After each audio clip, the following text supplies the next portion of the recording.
Everyone, thanks for coming. My name is Paul Liao. I'm the director of the Center for Academic Literacy. I'm very delighted to introduce Dr. Christine Chang, our speaker for this afternoon. I'm graduating with a Ph.D. in curriculum, instruction, and the science of learning from the State University of New York and Buffalo in the United States. Wow. So Christine is currently a full-time teacher at our center, teaching courses on academic writing and speaking. Her research interests include academic English learning, scaffolding, computer-assisted language learning, multimodal teaching technologies, and others. And she also participates actively in many EMI or bilingual teaching projects on and off campus. The topic of her talk today is Keys to Academic Success, EAP Learning Strategy. So she's going to talk about the concept of EAP and share a lot of EAP learning strategy and resources to facilitate your English speaking, reading, writing, and listening skills in academic settings. So please join me in welcoming Christine.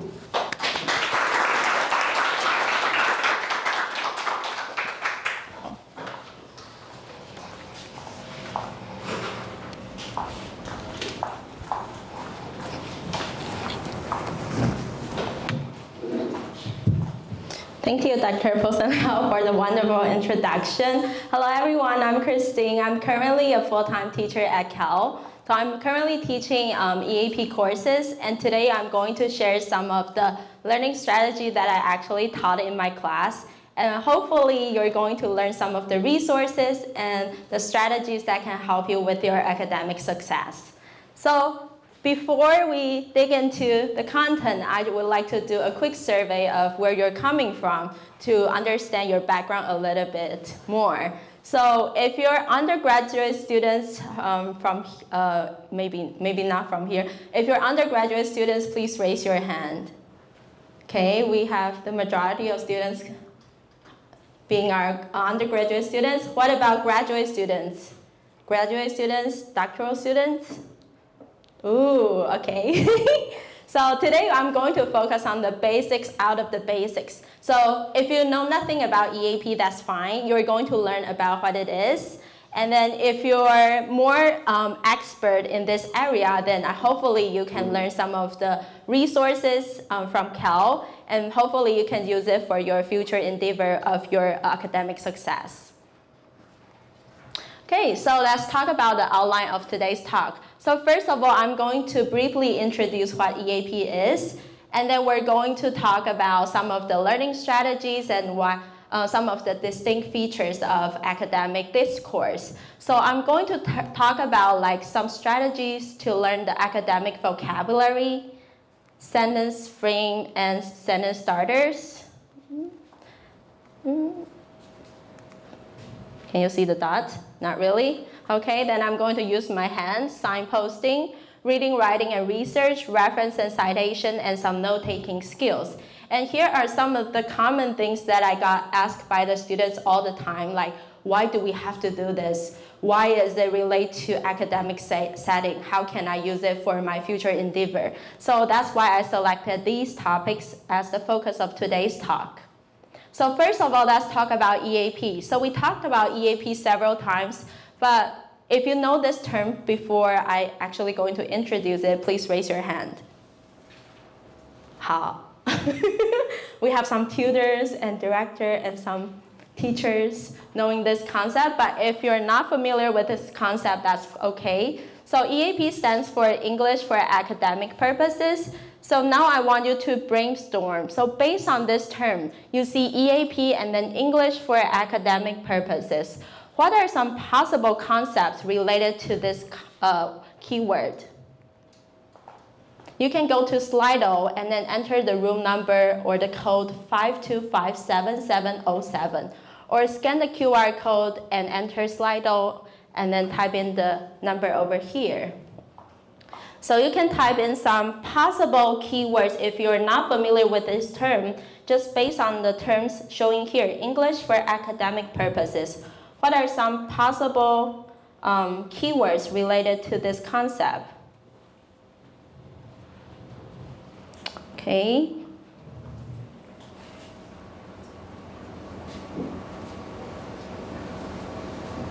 So we have participants typing in your answers. So feel free to type in different kind of concept. It's okay if you make a wrong guess, but at least you can guess out of the context. English for academic purposes. What is academic? How can English be used for academic purposes? Ooh, so we see some answers here. So we see people answering, it's probably something related to English teaching, and then we're going to talk about some of the structure, academic, science, aha moment, that's great. And thesis, yes, we talk about thesis in my class, and a lot of the students struggle with that concept. You have to have a stance or have a claim when you're thinking about like from the humanities and social sciences perspective. And yes, it talks about discipline specific. So sometimes the vocabulary that you need or the writing style is distinct based on your discipline. What are other things like publications, vocabulary, cohesion, argument, writing skills, not conversational one. Okay, so but today we're going to talk about oral skills as well. Easy to understand, that's great. Easy to understand phone, okay? Okay, so yes, we do have a lot of different, yes, study abroad. So that's one of the main focus. If you're interested in like exchange or study abroad, you also need to have this EAP skill. And if you're interested in taking like EMI courses at NTNU, you probably would want to know more about EAP because it's going to facilitate your journey through your EMI courses as well. Okay, so let's look further about the definition of EAP.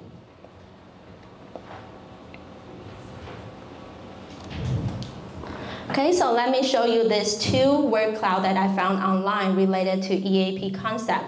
So this is something that I really like when I try to learn a new concept. I like to see what are some of the related keywords.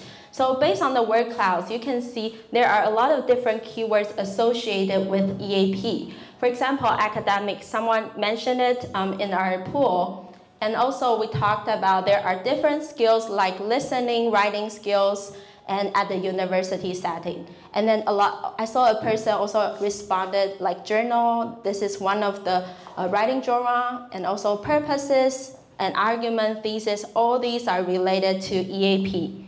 Okay, so let's look further about the definition from, okay, so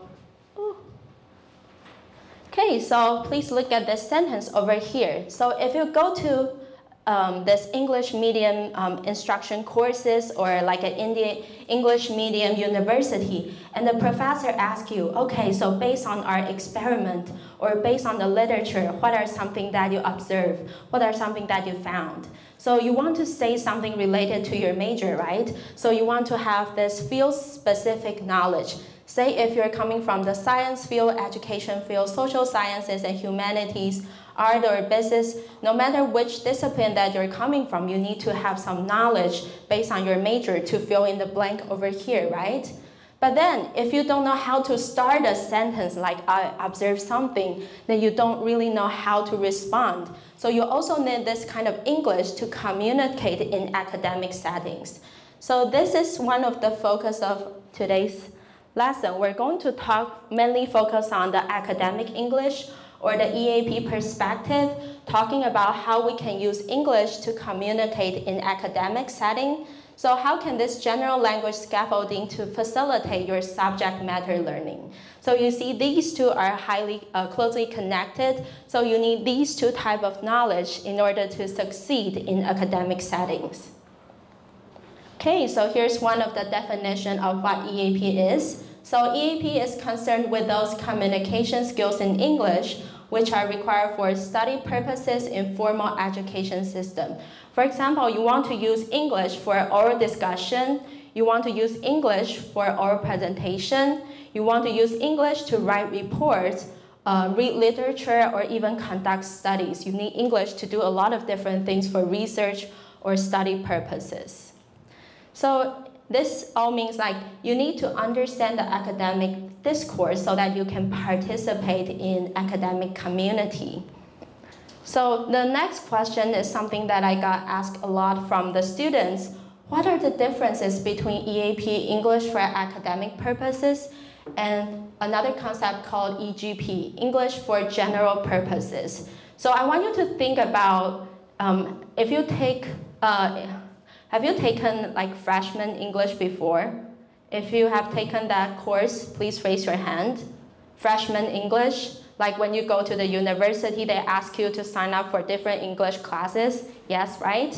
So that is usually for English for general purposes. So now, so you're using English for daily communication, like talking to foreigners, watching Netflix, or traveling, all these different purposes. You can use English to communicate with others. But for EAP, like we said, we're using English for study or research purposes. So here comes the question. So there are two groups of questions. One is in yellow and the other one is in blue. Which one do you think is more geared toward the EAP questions? Think about it. So if you think the yellow one is more like the EAP questions, please raise your hand. If you think the answer goes to the blue one, please raise your hand. Yay, give yourself a big hand, you all got it correctly. So yes, so this is something that we call English for academic purposes. You want to think about the purpose of the article. Do you agree or disagree with the author? So you're making a lot of reflection out of the academic settings. So when you're trying to do listening, reading, speaking, and writing, it is not just about, it's not like you're reading a classic novel. When you're reading and listening, you're trying to read and listen strategically and purposefully. Like the questions that I listed here, you're trying to find the information. You're trying to find the author's perspectives. You're trying to figure out what is the purpose of the author trying to write in this way. You're thinking about who's the target audience out of the journal articles or the talk. So all this can be related to academic English when it comes to listening and reading. And what about writing and speaking? So when it comes to writing and speaking, you need to think about, there are some, like whenever you're joining a new community, you need to have that language to communicate with that specific group of people. So this is also true in academia. If you want to come to the academic setting, you need to learn how to communicate with them effectively by having this academic discourse. So this means that you have to have the language. You need to understand the language and also the ways of thinking so that you can communicate with the academic community. So the next question that I ask a lot is, who need EAP skills? So for the majority of people sitting here, we're probably from English as a, like EFL learners, English as a foreign language learner, or we're second language learners. So what about native speakers of English? Do they also need to learn EAP skills? Yes. So the answer is yes. So when I was in the US, I taught like writings in humanities and social sciences for native speakers. They also need to learn the academic discourse. Although they're native speakers of English, it doesn't mean that they know how to write a journal article right away. So think about from our context. So if we're like Mandarin speaker, native speakers, even though we're native speakers of Mandarin, we may not understand how to write a Chinese journal articles, right? Like that's the same situation for the native speakers of English. So this is why I really like about the concept of EAP skills. So based on this quote over here, academic discourse is a second language to every student in higher education. And of course, it indicates to the universities that are using English as a medium of instruction. So for those people attending like universities in the English-speaking countries or you're taking EMI courses at NTNU, for those students, you probably need to learn EAP skills so that you can succeed in your academic settings. So the next question is, what are some of the EAP study skills? And then this is one of the charts coming from Jordan. It talks about like, for receptive and productive skills like listening and reading are receptive skills. And for productive skills, it's more like writing and speaking. So you need to learn a lot of different things. For example, you need to identify the difference between fact and opinion, idea and example. You need to learn scheming, scamming, and also for speaking, you need to initiate a conversation and kind of respond to others' responses. And for writing as well, you need to learn different types of writing, like in some of the general format and some of the specific format. So we're going to cover some of the contents, and that will lead you to some of the learning strategies. Okay, so here comes the EAP Learning Strategies. And when we're introducing the learning strategies, I want you to also think about the academic discourse. Like I said, you need to think and use the language to communicate with the academic setting. So there are some common ways of using the language and common ways of thinking in order for you to participate effectively in this academic setting. Okay, so first of all, let's talk about vocabulary. So vocabulary is very important, but what are some of the vocabulary that we need in order to succeed in academic settings? So here are the two types of knowledge that you're, like you saw this PowerPoint before, but now I want you to focus on the vocabulary part. So if you want to succeed in academic settings, you probably need two types of vocabulary. The first one is vocabulary tailored to your field. Some of the professional terms, if you're coming from education, you probably need to know some of the teaching methods, some of the terms. If you're coming from science, you probably need to learn some terms like concentration or like some kind of really difficult model that I really can't pronounce. Okay, so you probably need those vocabulary. And on the other hand, you probably need some general academic vocabulary. Like you need to learn what are paragraphs, what are data. So if you don't know what data is, how can you analyze it and how can you write it up as a paper, right? So you need these two types of knowledge. So let me give you one example from my own experience. So I was doing one-on-one tutoring like one semester before, or 2 semesters before. So I was doing the one-on-one tutoring at Cal, and then a student came to me. She's from the performing arts area. So she came to me and said, hey, I really need your help to prepare for this oral presentation. So my instructor asked me to present this paper, like guide the students to understand the main idea of this journal articles talking about a really famous Chinese actor that I couldn't really remember. I don't have this field-specific vocabulary, okay? So she came to me, but then she stammered a lot. Like I couldn't really understand what she was talking because she didn't have these two types of vocabulary.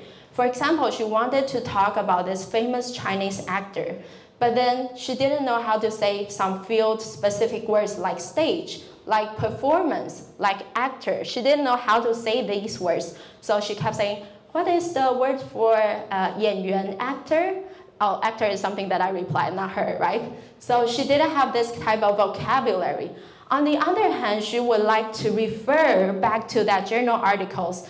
For example, she would probably want to say, this actor is famous because she has something blah, blah, blah. Maybe paragraph 2, page 6, paragraph 2. But then she didn't know how to say paragraph. So she didn't have this language to talk about which line can you find that information. So she stammered a lot because she didn't have these two types of vocabulary. So this leads to the strategy that you can have. So here's one of the things that you can use. You can scan the QR code and access to this academic word list. So this is a helpful website that can help you to learn more about those academic vocabulary. So like I said, you need to have this general academic vocabulary. On the other hand, you also need to have some field-specific academic vocabulary. And you could find both on this website. So I'm going to show you 2 examples.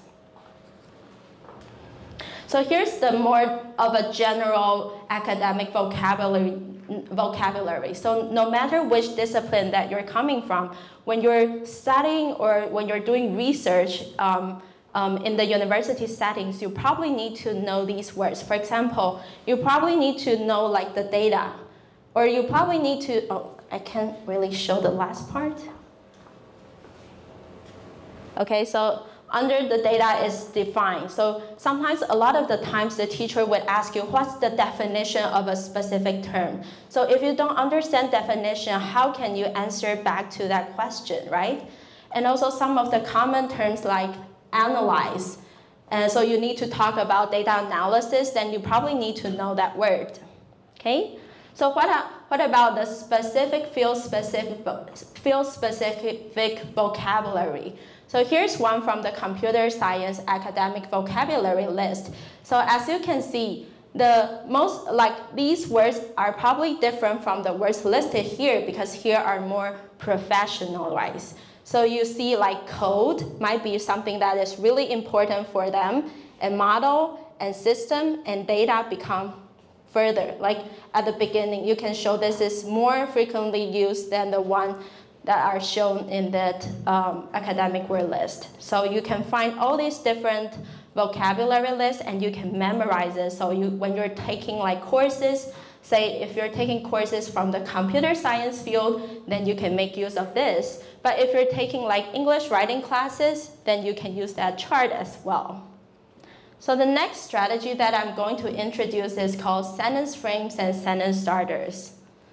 So let me give you one example here. So one question that I get asked frequently is how to speak and write more academically.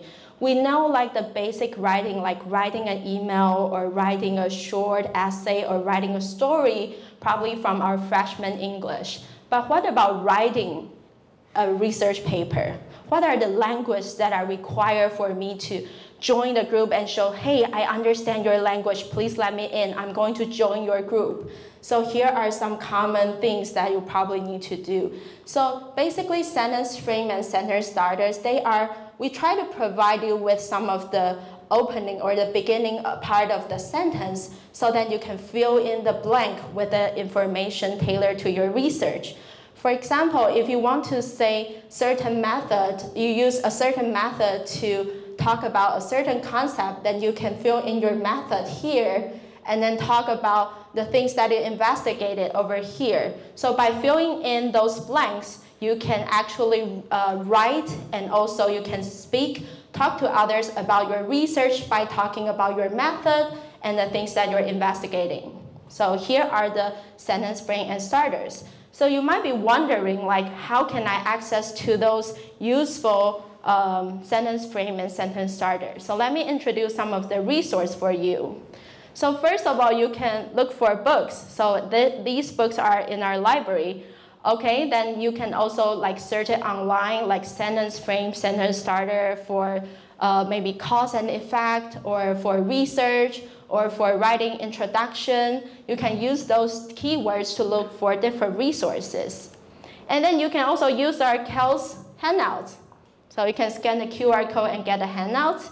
And I'm going to introduce 2 handouts to you to illustrate how our awesome assistants created all these different handouts with our help from Esther. So today we're going to talk about English for oral discussion and English for oral presentation. Okay, so let's go to the English for oral presentation. So I really appreciate you coming because I know it's finals. A lot of you are struggling like, oh, I have to do an oral presentation, but how can I do it? I don't have the language. So here comes your assistant over here. You can scan the QR code and get this handout. So I'm not going to show you the whole handout. So this is actually contributed by one of our awesome tutors, Esther. She helped us with this. So as you can see, she listed a lot of different, here you can see the phrases that you can use when you're referring to visuals. So when you're doing the research presentation or oral presentation, a lot of the times you will have figures, you will have tables, and you want to point to that specific information. So you probably will want to use those phrases for you to point to kind of guide your audience to know, hey, I'm going to show you the most important part of this visual. Please look at my awesome graph. So you want to say like, as you can see here, I like to point out something, or this images indicates something. So you can use those sentence starters to help you to fill in the blanks, and then you can help you with your oral presentation. So make good use of those sentence starters created by others. You don't have to write it up on your own. Okay, so that's the first one, and then here comes the second one, also contributed by our awesome tutor, Esther. So this is more like English for oral discussion. So I'm going to do, just in case it's afternoon time and you're too tired, so we're going to do some interaction. So now I want you to scan the QR code. So this is the QR code for the handout for English for oral discussion. And later on, I'm going to play a video clip. And you're going to hear a group of students talking about online education, whether it's good or bad. So if you're coming from the humanities or if you're coming from social sciences, a lot of the times you need to do some debate or discussion with your peers about a specific topic. So here are some common or useful sentence starters that can help you to talk about whether you agree or disagree, or if you want to ask questions, what are some phrases that you can use to join that seminar courses. Okay, so after you have this handout, please go to Slido and then enter the room number again. So feel free to scan the QR code while I'm setting up here.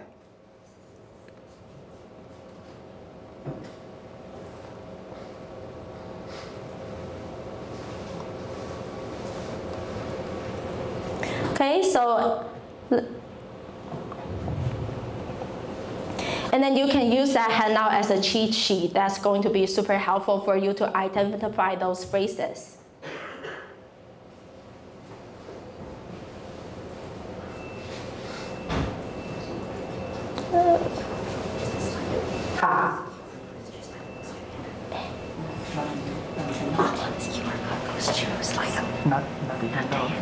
It's not for Slido? Yeah, it goes to Slido, the QR code. Oh, okay. So please go to Cal NTNU and then look for self-learning resources because the QR code does not work. So you can go to Cal NTNU and then just click on this learning resources. Let me just switch it to the English version. Click on this resources. And then here's the handout for English for oral classroom discussion. So you can use this handout, and here are some phrases. While I'm setting up here, you can look for those phrases. And later on, I want you to type in the phrases that you hear based on when they're talking about something they agree or disagree, or when they ask questions. What are those phrases that they use before they actually jump into their the things that they agree or disagree with? 哎，它这个下面这个要怎么缩掉？对，我刚刚只是想要说，但我怕打断你，试看看。这个讲完。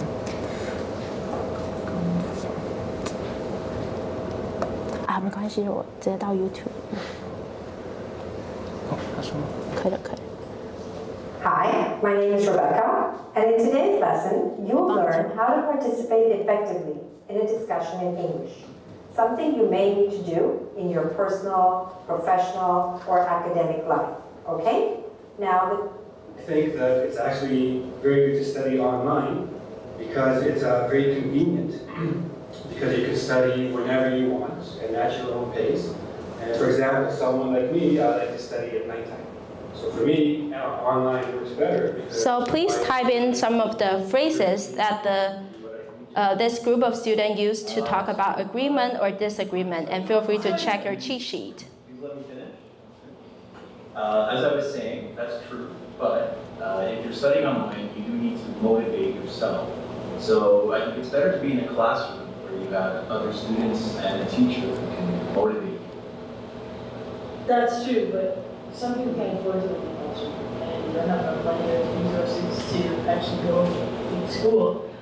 So studying online, you can actually do it for free. Well, I like that. Soft skills. That's not usually talked about in schools, but when we talk about soft skills, it's actual interaction, utilizing your English with other people. That's hard to get on with because you're watching a screen and not actually interacting with other people. You make a very good point, but I would also like to add that sometimes having classmates takes you away from your focus because you have to maybe review things many times for other people to catch up, or you have to do topics that are interesting to other people, not to yourself, so it's a little distracting sometimes. However, focus is a good thing. I mean, it's not a bad thing to repeat something because sometimes people don't catch the material the first time. So that way you go over the material and you get depth. So you get to learn more, and people who don't understand get the opportunity to ask questions, learn from again. Yeah, but sometimes the resources that you get in the classroom are boring, and online you just look up whatever you need on the internet, and you better work it. You don't have to rely on textbook or something. We all have professional teachers ready to teach you. So in conclusion, in a nutshell, can we just kind of sum up and say that studying online or in classroom will help everyone? Sure. All right. Thank you very much for your help.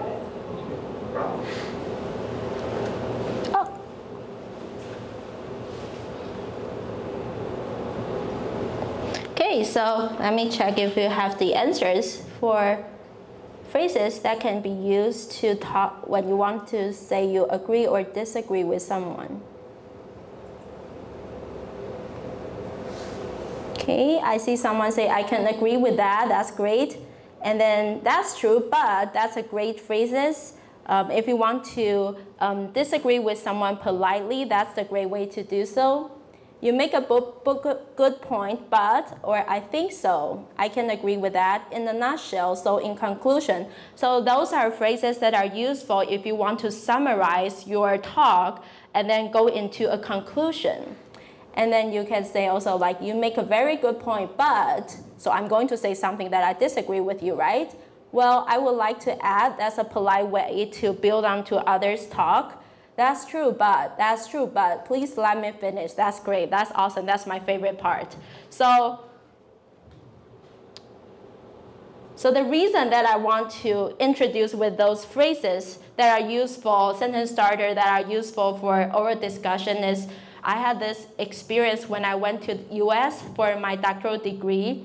I attended a lot of seminar courses, and I feel like I was really, I was super prepared for the discipline knowledge. I have all this knowledge about Dewey and the instructional method, but then I don't have those phrases. So I don't know how to cut into those dialogues, and I don't know what to say if I don't really agree with them, but I don't know how to do it politely. So that's why I think those phrases are actually really helpful, especially if you're non-native speakers of English. It is common that you don't know the language to go into discussion. So if you have those knowledge that can actually help you to express more about your understanding of your subject matter learning. So those are helpful resources, at least for me, and that's why I would like to share it with you. Okay, so the next strategy is called signposting. Okay, so as you can see, I'm using a lot of sentence frame again here.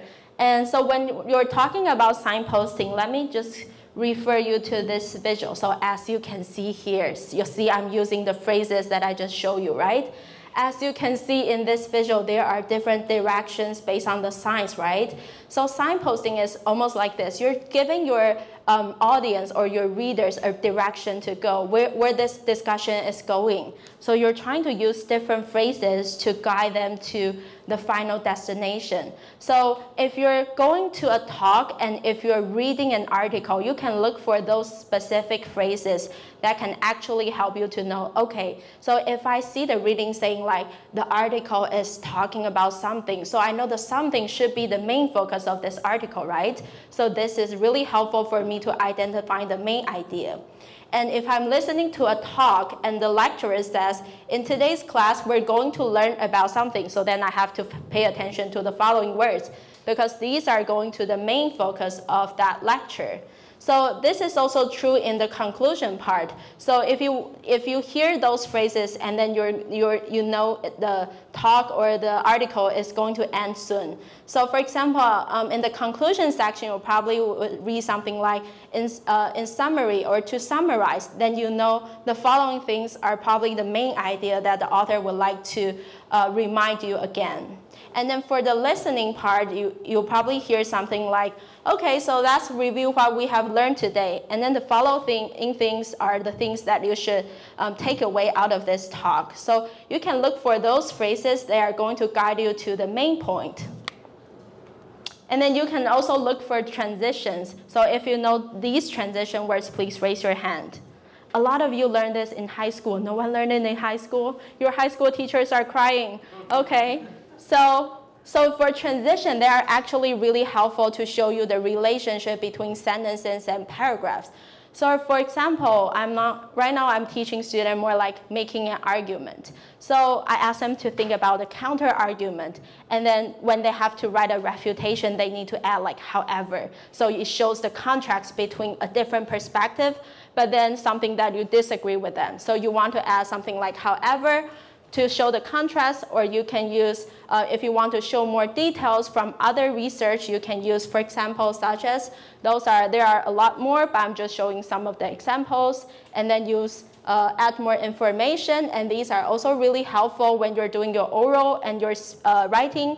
You need to talk about, oh, first I'm going to talk about something, and then I'm going to talk about something, so that your audience or your reader could see where you're going to. Okay, so cause and effect comparison. So if you're interested in learning more about transition, again, you can search it online. You will see a lot of like transitions charts or something online.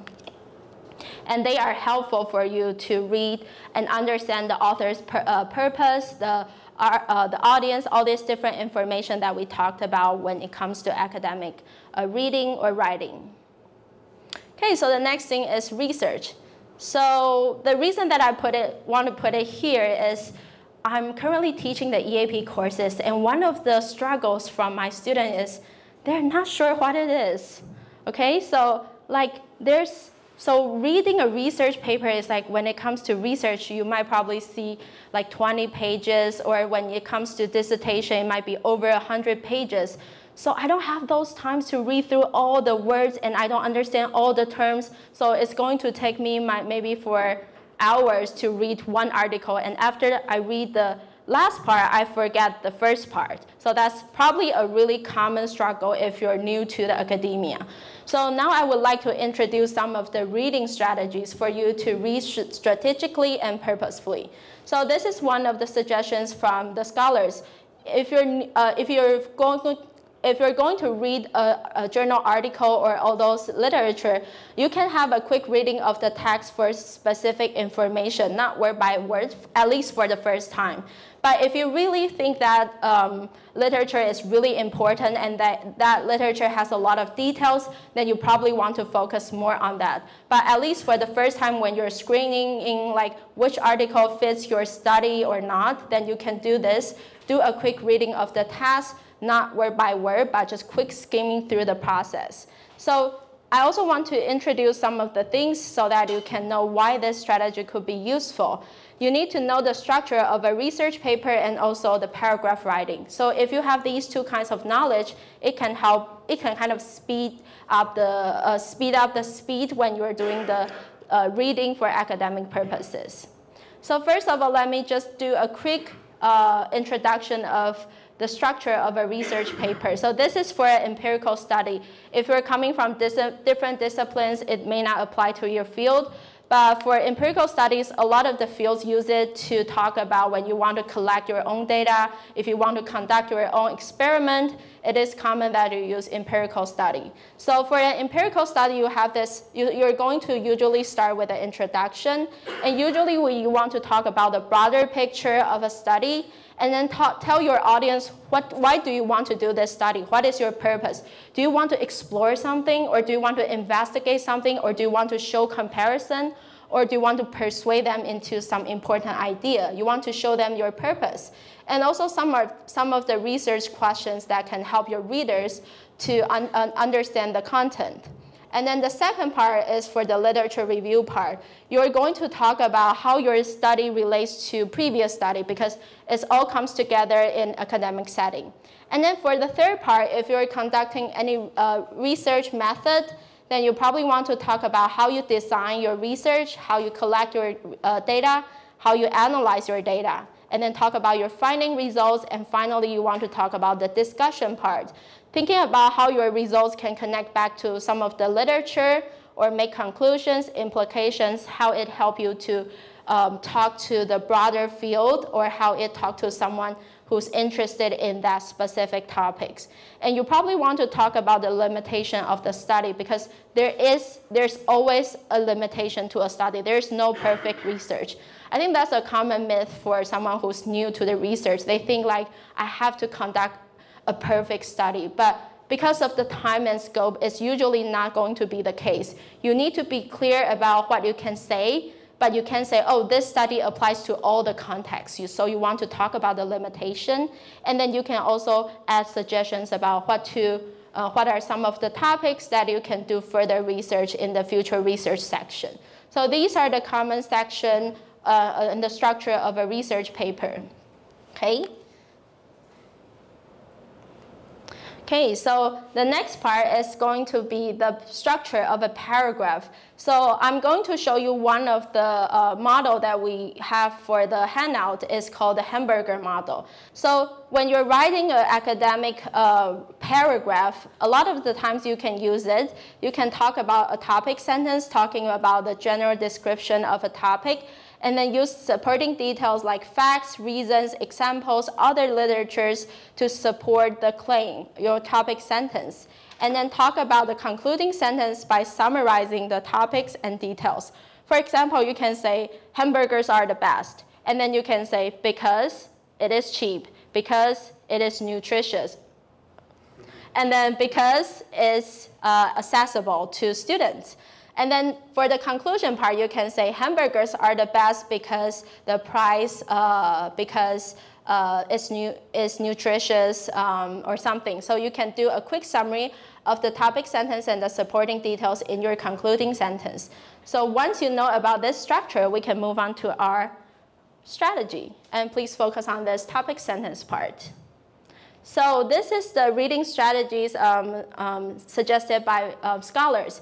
So first of all, if you want to read a new literature, you can first by reading the title. This is something that we do all the time.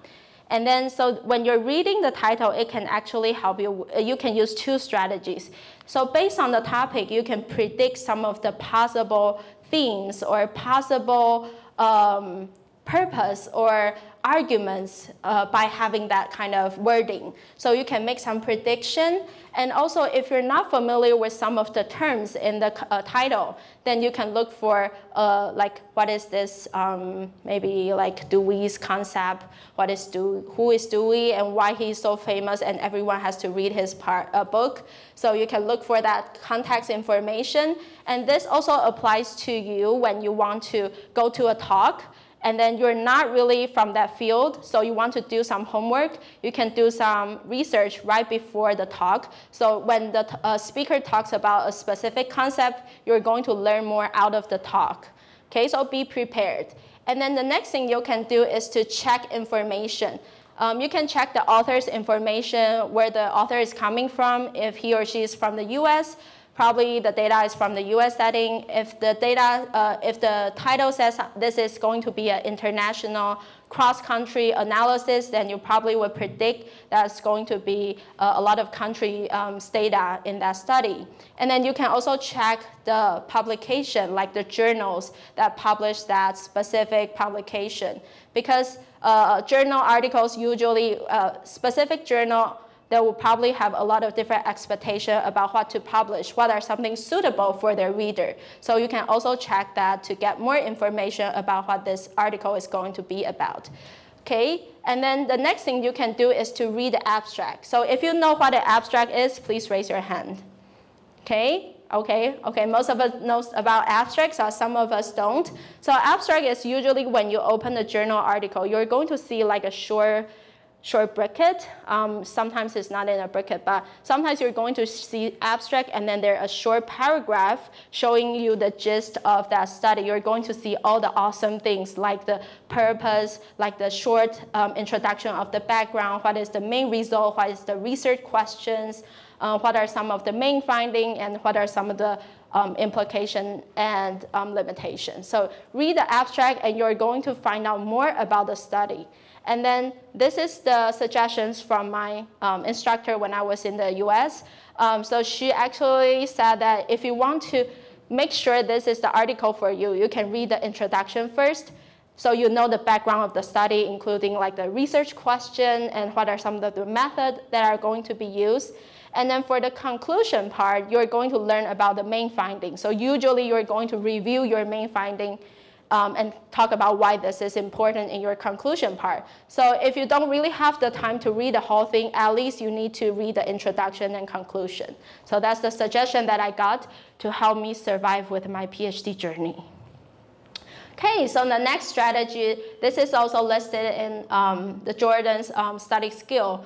So first of all, you want to identify the main points or specific information. So for the main points, it's more like skimming. You're trying to read quickly through all the articles and trying to find the main points.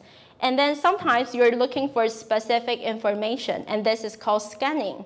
So you're trying to find, so say this article, you want to see the author's attitude. So you want to look for those arguments made by the author. So you're looking for specific information, but not the main points of the article. So here are some strategies that you can use to help you with this skimming and scanning.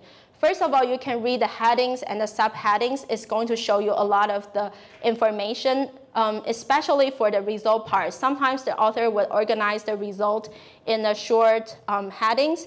Then by looking at the headings, you probably could get like 80% what this part is going to be about. And you can see whether it's related to your study or not. And then you can also look for the topic sentence. Like I said, for the hamburger model, usually the first sentence of each paragraph is the topic sentence. So if you're not familiar with like English academic writing, like for Chinese writing, a lot of the times we tend to do a lot of narration, and then we want to say something thus, and then it comes to our main point. So in English writing, sometimes we want to start with the main point and then do some narration and give examples afterwards. So there is some kind of differences when it comes to Chinese and English writing. So this is why we can focus on the topic sentence and learn more about the information based on the first sentence of each paragraph to understand the main idea of that paragraph. And then you can also look for visuals. You can look for figures, you can look for tables. Me personally, I like to present my findings in figures and tables, so it consists all the best part of my study. So you can also look at those visuals to get more information out of the result part. Okay, so the next question, so the next strategy is about references and citation. And this is like one of the biggest struggle from my student. So I wasn't aware of this because I was too used to it. So like you need to read literature and then cite it. For me, it's like super normal. But for my students, they was like, why do you see those different words? What does it mean? What is this reference? Why are there so many numbers? So they were like stunned, like, what is it? How can it help me with that? So this is actually called in-text citation, and this is called a reference list. So this is, a lot of times, this is like a distinct feature of a research paper. So this is very different from writing a story or writing your personal opinion. So when it comes to academic writing, a lot of times you want to connect with someone in the field by citing from the well-known people or someone who's in the same area having the same research interest. So let me give you an example here. So this is my answer to those students. Why should we do it? Why can't I just state my opinion? Why should I cite from others? So first of all, you want to give credits to other scholars' work to avoid plagiarism. Because plagiarism is a huge deal. You don't want to copy and paste others' work, and people would assume that you're trying to claim that as your own work. So you want to avoid plagiarism, so you want to cite properly based on a certain formatting style. And then the second of all, I think this is the most, for me, this is the most important thing. You want to add strength and authority to your work. So by citing from people from your field and someone with the same research interest, you're actually saying that this is not just my opinion. Someone in my field also thinks the same way. So you have a group of people supporting you through this citation. So for me, this is also a really important part. When I cite the things, I want to say that I understand this field, and I want to say that I can contribute to this field as well. Okay, so this also connects to the next part. You want to place your work in a specific context. And then this is also really important, at least as a reader. I want to know more about those studies. But if they don't cite it properly, how can I find those references, right? So if it talks about an argument that really echo with my study, I want to read more about that study. So I can just go back and then look for maybe this one. If I'm really interested in what does it mean by grain size, I'll probably want to read this article, right? So this can actually leave trails for others who's interested in knowing more about that concept. So you're actually helping your readers to not just learn from you, but from the bigger academia. Okay, so here comes the strategy. So a lot of the times, students would come to me and ask me, what is APA? Why can't I use MLA? And then I'll say, because APA is common in education and social sciences. So APA is one of the formatting style, but there are others that are common in other fields, like Chicago and MLA. So one of the strategies that you want to have is sometimes students will come to me and say, I have this handbook, APA, published by the APA Association, like a really thick book, and then they have to like flip it through to look for citation for 3 to 5 authors. How do I do the citation? But for me, the easiest way is just look it up online. It has all the, this is for, is it for Purdue Online Writing Lab? So it has all the citation rules and also the examples that are really clear for you to see, okay, how do I apply this to my study when I want to cite something? So I always go to that, and I know a lot of the professors also do that too, because sometimes the formatting style would change. Like now, right now APA is like 7th edition, but like 2 years or 3 years ago is 6th edition. So there's some changes. So we always have to look it up for the latest version as well. So look it up online for the latest version and also the examples that can help you with your citation. Okay, and so other than doing the citation, another technique that you can do is called paraphrasing. So paraphrasing is actually presenting ideas and information in your own words. So here are some rewording strategy. You can find synonyms, similar words, or you can change the word class. So if there's a noun, you can change it to a verb. So say the author might say the definition is something, then you can say the author defines this term as something. So you can change the word class.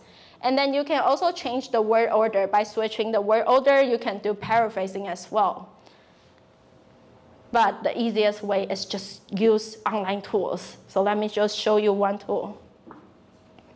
So you can scan the QR code. This is organized by our awesome assistants. We organize a list of super useful writing online tools that can help you with your self-learning when you're writing research.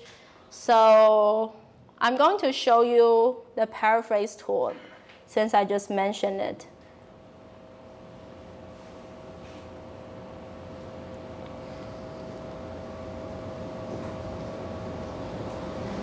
Which one?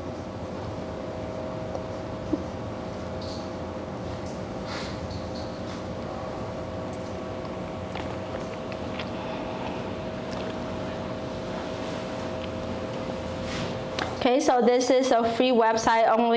You can only access to for 10 times a day, so be aware of that. I'm not like a sponsorship or anything, so I'm not encouraging you to buy anything, but make use of the free resources, okay? So you can type in information. Let me give you an example here.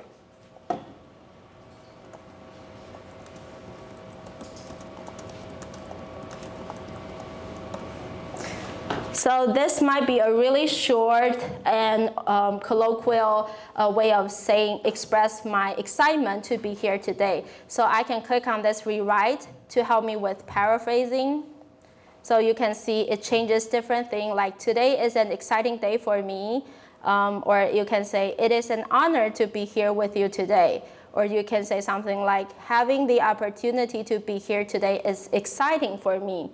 So you see when you type in some sentences, it kind of helps you with the paraphrasing process. So if you are new to this part and you really don't know how to do paraphrasing based on the strategies that I mentioned, then I would recommend you to make use of all those online free tools to facilitate your writing process. I also recommend my students to use it when they write their paper. Okay, so make good use of the writing resources listed here. It talks about you can check your grammar, you can look for references, you can know how to capitalize your title, talks about how to find APA citation, formatting, all this different information that is going to be useful for your academic writing journey. Okay, so the last part is going to be note-taking. Okay, so the note-taking part. So let me just introduce this a little bit more. So my interest is providing EAP learning scaffolding, and my another interest is, like Prof. Dr. Liao introduced, is multimodal strategies. And I'm a big fan of it. This is also something related to my dissertation. So when it comes to English learning, a lot of the times people would think about, oh, it's just about language. It's just about words. So we're focusing a lot in this linguistic part. But in reality, please, join me with this scenario, imaginary scenario. Okay, so we're all here, meaning that we can travel abroad, right? But imagine now we're going to Japan, and then so I went to Big Camera, like a really famous store, or Tangjikode, and then I want to buy something, but then I don't know Japanese, and that person didn't know Chinese, and we don't know English. So we don't have the shared language to communicate. In this kind of situation, how can we communicate? Please help me with that. I want to buy something really, I want to buy I didn't think of what I'm going to buy. I'm going to search for it later. I'm going to buy something, but I don't have the language. How can I communicate with that person to help me to find that product? Oh no, I'm going home without any product. Any ideas? Google Translate, that's great. You make good use of tools, that's great. What else? Gestures. You want to say, what? Maybe a toaster. Maybe you don't understand, but this is a toaster. Okay? What else? Showing the picture. That's great. You can show pictures. That's easy. I always screenshot a lot. Like my dad, he didn't know any Japanese. So every time he asked me, screenshot all you want, and I'm going to get you all these things. Okay? So use visuals. That are really helpful for communicating as well. So actually what you're talking is a lot about visual or even gestural, different kinds of information. So in reality, when we're doing the communication, it's not just about language. Language is really important. We're not denying that. But we can also use visual. We can also use gestural. And also when we listen to podcasts, we're listening a lot, right? It can really help us with our listening skills as well. So we're using all these different skills together to help us to complete certain communication goal. And this also applies to the academic setting as well.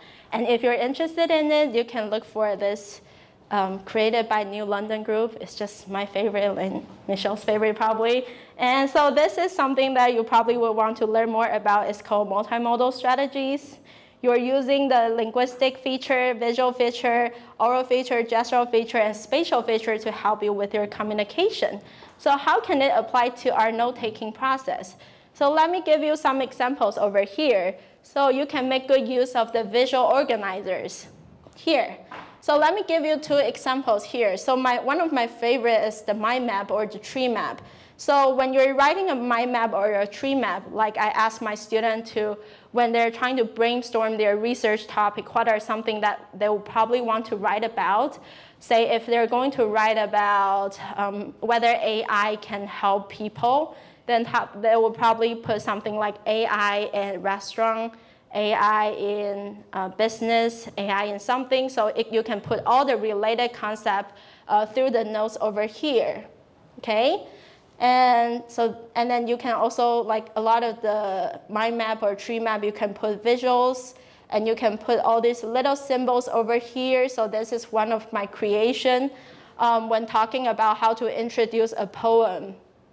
You can see this is 2 people dancing here because the title is called My Papa's Waltz. So this is how you can make good use of those visual organizers and add pictures to kind of illustrate a meaning. So this can help you when you're trying to take notes. You can think of there are different ways, not just words, but also visuals that can help you with that. So this is one of the examples, and you can also take pictures on site. Okay, and then the second example here is this visual organizers. Like if you're going to a talk and the talk is super structured, and then you know maybe at the beginning of the talk, the lecturer says something. Today we're going to cover 3 main concepts, and I'm going to give you some examples after I talk about the definition of each concept. So you know the lecturer is going to talk about different concepts, right? So you can write out concept 1, 2, and 3, and then example 1, 2, and 3. So you can make this chart before you actually listening to the talk. So this can actually help you to organize your thought while listening to that talk. So this is going to be helpful for you to absorb the knowledge as well. Okay, so this is also something I really like. So when you're reading a literature, if you do this, if you put some notes next to the paper, please raise your hand if you do this before. We have only a few people doing this. Okay, so this means this strategy could be useful for you if you're not aware of this. So this is something that I also learned through my PhD journey. Like a lot of the times, like for the first few attempts, I try to read everything. And like I said, at when it comes to the conclusion part, I already forget what this introduction part is. So later on, I feel like, okay, while I'm reading, why not put some keywords next to that paragraph? So if I'm going to look for certain information, I can just look for all these different notes and say, okay, so I think if I were going to look for the thesis, then I say, okay, I have a note put here, like this, I think this is the thesis. So if I want to look for the thesis, I can just jump back in and see whether it's the thesis part. So you can look for that specific information after making some notes. And it can also help you to do a quick summary and make sure you understand the main concept of that paragraph. So this is something that I highly recommend. So there are 2 things that you can do other than putting like the side notes. You can also underline the main idea or highlight. So you can make good use of those visual prompts to help you to focus on certain information. So like this part, I probably don't want to read it because I only put selective school presumption and I want to read the note here. So it can save the time if I want to do the second reading. Okay, and then the next strategy that you can do is after you put all these side notes, the next thing that you could probably want to do is you can combine those notes together as a quick summary. So since these are the most important part, the keywords, you can connect those keywords into a paragraph so that you have a quick summary of that section.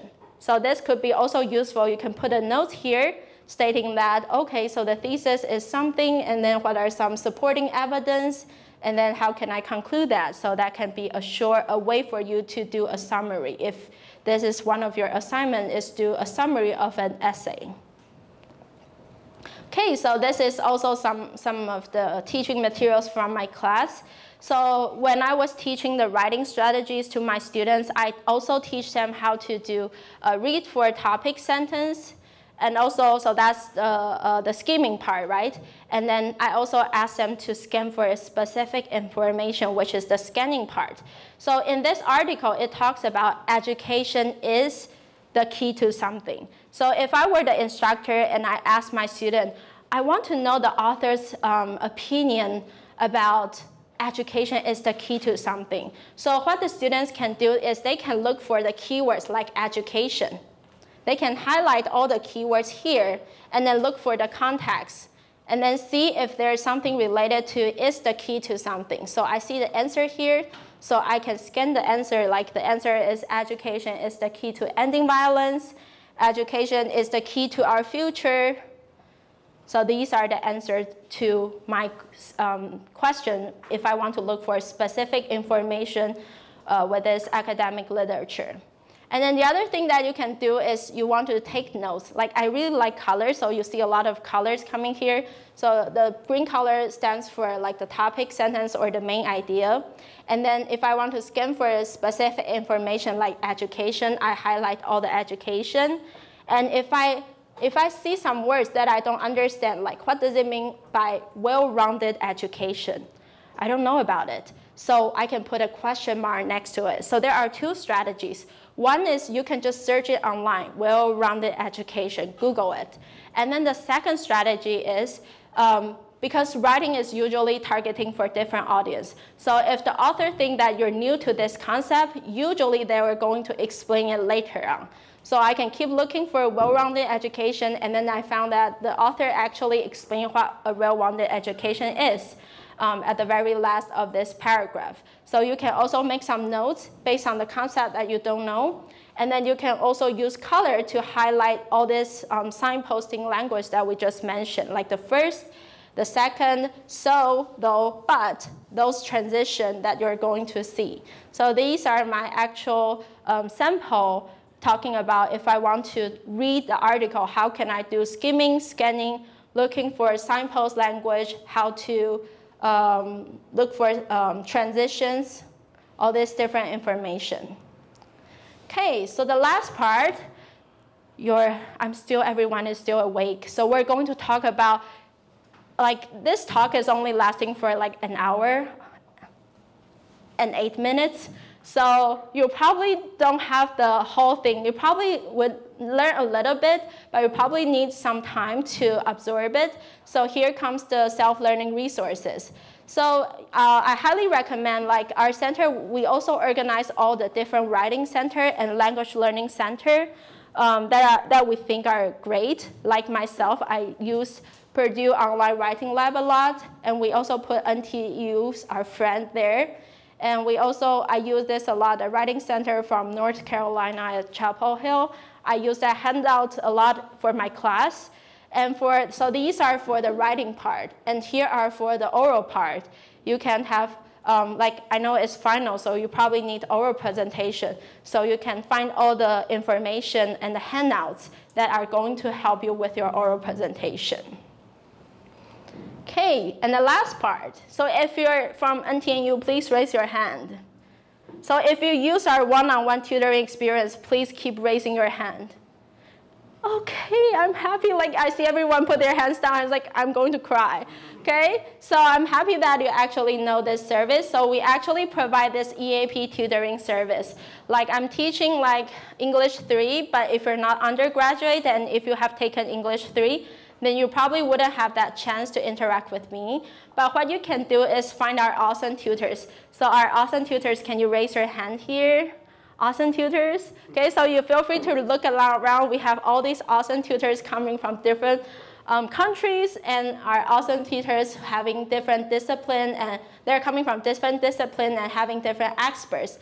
So they can actually help you with your personal needs. So a lot of the times I feel like even we're attending this talk, even we're attending a lot of classes, a lot of the times the instructor would have some kind of expectation about what to do, but it may not tailor to my own field or my own research interest. And that is the time you can find help from one-on-one tutoring, and you can build that long-lasting relationship with them, and then they can help you with your oral presentation, your thesis writing. So all these, so these are all free. So make use of the good and free resource, like I said. And the other thing is something you're attending today. So I'm happy that you attended our talk even during the finals. And if you really want to know our previous talks, here are, you can also click on here.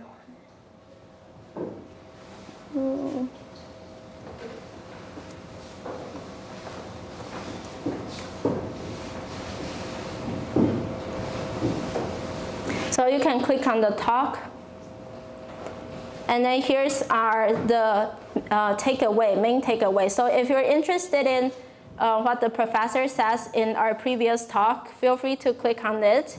And then you can read the whole thing. We made some summary about what this article is, what this talk is about. So make good use of those resources. We're trying to find all these good resources, free, of course.